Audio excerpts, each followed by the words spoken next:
Siapa sini yang nak mencerahkan kulit dia?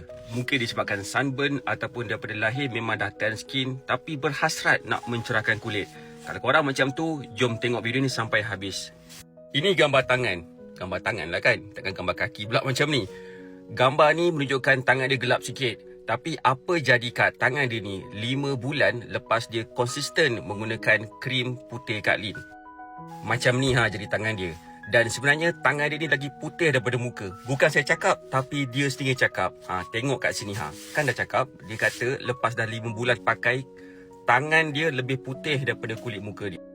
Jadi kalau korang ada hasrat nak mencerahkan kulit, jangan rasa segan, jangan rasa malu. Sebabkan kalau korang rasa segan, korang tak mencuba benda-benda baru. So kalau korang nak cuba mencerahkan kulit, tak kisahlah muka ke, tangan ke, kaki ke, pelipat ke, siku ke, mana-mana ke, korang boleh cuba krim putih Kak Lin ni.